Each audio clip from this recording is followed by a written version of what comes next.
Hello friends, நான் ஈவினிங்க்கு இன்னைக்கு ஒரு ஸ்நாக்ஸ் பண்ண போகிறேன். என்னன்னா வெள்ளை பட்டாணி வச்சு இந்த ரோட்டு கடையிலலாம் சுண்டல் பண்ணுவாங்க பார்த்துருக்கீங்களா? அதுதான் நான் இன்னைக்கு பண்ண போகிறேன். நான் நிறையா வாட்டி எங்கள் வீட்டில் வந்து நான் சுண்டல் பண்ணியிருக்கேன். காரம் போட்டு, அப்புறம் தேங்காய் திருவி போட்டு, மசாலாலாம் போட்டு அப்படி தான் பண்ணியிருக்கேன். ஒரு நாள் நான் வந்து இந்த மாதிரி சுண்டல் நான் பண்ணது கிடையாது. நான் நிறைய இடங்களில் பார்த்துருக்கேன். வெளியில் போகும்போதெல்லாம் நிறைய பேர் வச்சு ரோட்டில் சாப்பிட்டுட்டு இருப்பாங்க, பார்த்துருக்கேன். நான் வந்து செய்யணும்னு நினைப்பேன், அப்புறம் அப்படியே போயிடும். இன்னைக்கு இந்த பட்டாணி வந்து காலியாக போகுது. ஸோ அதனால் இந்த மாதம் முடிய போகுது.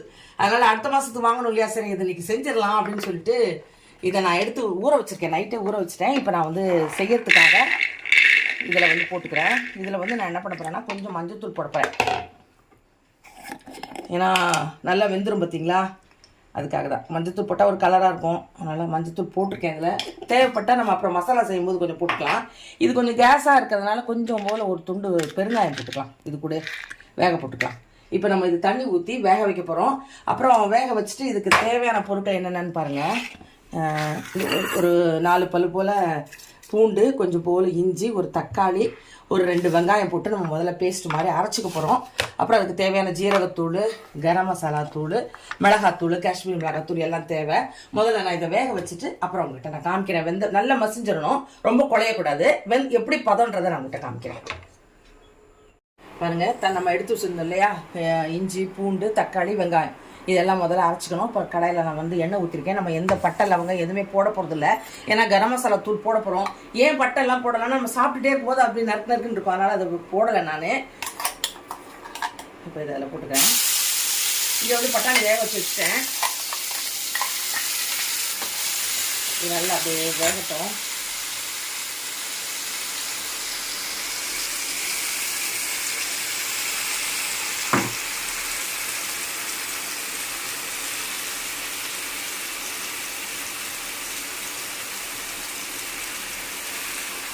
இது பாருங்க, டீ வச்சுருக்கேன். டீ வச்சுட்டு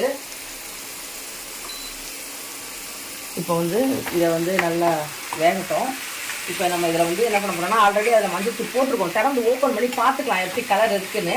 இது மேலே டாப்பிங்க்கு இது சுண்டல் பண்ணிவிட்டு டாப்பிங் போடுறதுக்காக பாருங்கள் வெங்காயம் வெட்டி வச்சுருக்கேன்.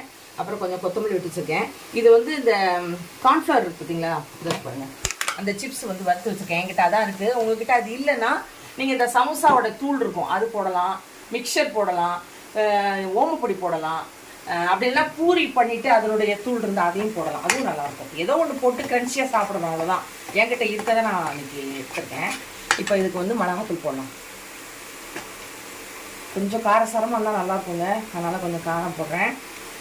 அப்புறம் வந்து கொஞ்சம் போல் கரம் மசாலா, சீரகத்தூள், கொஞ்சம் வந்து சீரகத்தூள் போடுறேன்.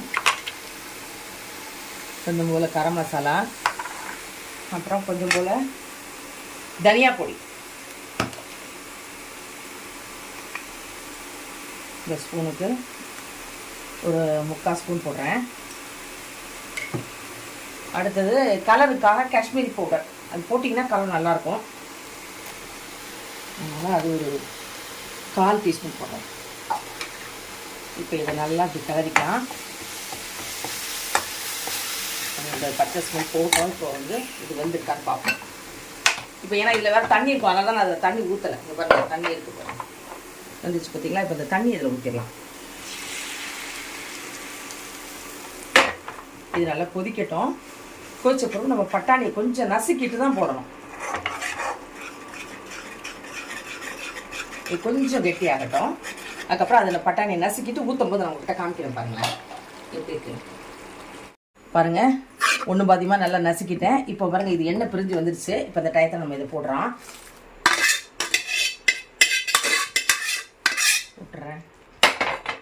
இப்போ நான் உப்பு போடலை, வேக வைக்கும்போது உப்பு போடலை. இப்போ நம்ம உப்பு போட்டுக்கேன். உப்பு போட்டுறேன்.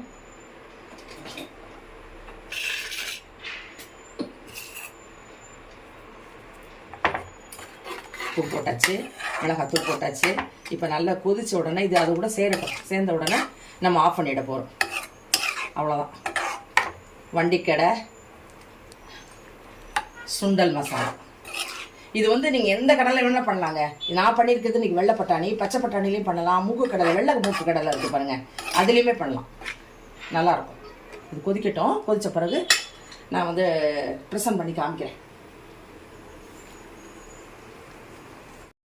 பாருங்கள், மசாலா சுண்டல் ரெடி பண்ணிட்டேன். வெங்காயமும் போட்டிருக்கேன், கொத்தமல்லி போட்டிருக்கேன், அந்த கார்ன்ஃப்ளெக்ஸ் போட்டிருக்கேன், மேலே சுண்டல் போட்டிருக்கேன், டீயும் போட்டேன், இஞ்சி டீ. இதுதான் வந்து ஈவினிங் வந்து நான் இன்றைக்கி செஞ்ச ரெசிபி. பாருங்கள், இந்த சுண்டல் வந்து நான் ரொம்ப நாளாக செய்யணும்னு நினச்சதை நான் இன்றைக்கி தான் செஞ்சுருக்கேன். நீங்களும் ட்ரை பண்ணி பாருங்கள். உங்கள்கிட்ட சுண்டல் இருந்ததுன்னா பச்சை பட்டாணியோ இல்லை மூக்கு கடலையோ இல்லை இந்த வெள்ளை பட்டாணியோ இருந்ததுன்னா இந்த மாதிரி ட்ரை பண்ணி பாருங்கள். பிள்ளைங்களுக்குலாம் ரொம்ப பிடிக்கும். இந்த லீவ் டைமில் ஸ்கூலெல்லாம் லீவ் விட்டாச்சு, பிள்ளைங்களுக்கு என்ன சாப்பிடணும்னு தோணும், நமக்கும் என்ன செஞ்சு கொடுக்கணும் ஒரு டவுட்டாகவே இருக்கும். இருக்கிற பொருளை வச்சு இப்படி டேஸ்டியாக சூப்பராக செஞ்சு கொடுக்கலாம். செஞ்சு கொடுத்து பாருங்கள். நெக்ஸ்ட் நம்ம இன்னொரு ரெசிபியில் நான் உங்களை மீட் பண்ணுறேன். பாய்.